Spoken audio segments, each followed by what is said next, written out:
So let's say something goes wrong with your kegerator, like our raspberry. There's a very easy process with which you can use to figure out what happened. We do ask that you read the manual first, just to ensure that we can get rid of the easy errors before we call it.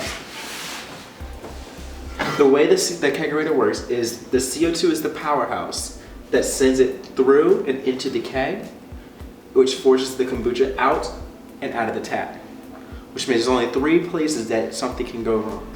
Either the CO2 tank, the keg, or the kegerator.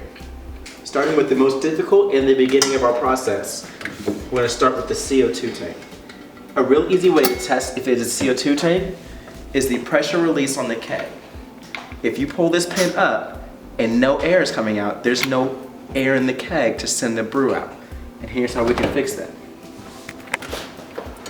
First, we're going to unscrew the CO2 tank so that we can take it out of the brace. Pro tip, if you screw the nut back on here, you won't have to worry about losing it and it won't go anywhere later.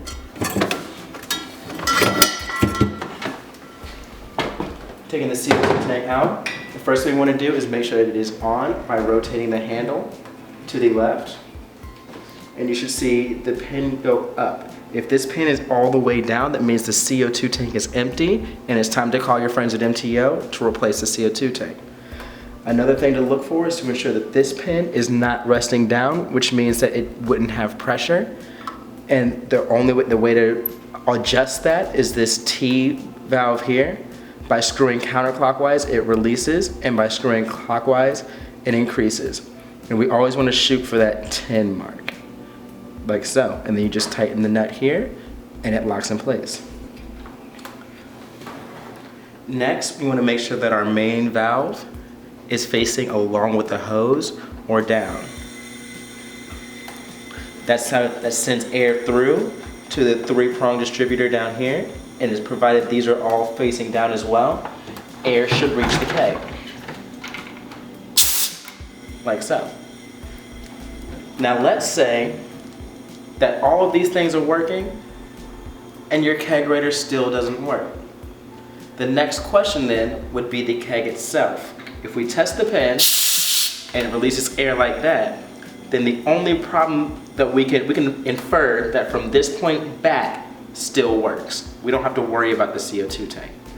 However, our new concern is that it's not coming out from the out valve and going into the kegerator. An easy way to test that is to take the line off of this one and try another line. For instance, I'm going to take this line, and they are all marked, this one having an L on it, which originally goes to the orange. And I'm simply going to pull the handle. And we have flow, meaning it works for us.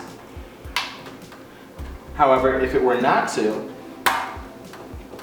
if it were to work here but not for our raspberry per se, like so, then we now know that it's not the fault of the keg itself, but the kegerator.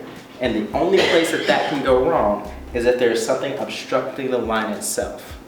For instance, if the line is up against the back of the kegerator itself, if it's touching the refrigeration unit in the back for long periods of time, it can freeze the line, as well as with kombucha, if a SCOBY grows in it, it will prevent it from moving. The best option is to open your CO2 tank all the way up, force air through it, and take the line out so it can make sure it can de-thaw and warm up. And then all we have to do next is take our right line for our raspberry, plug it in, and we're flowing once again.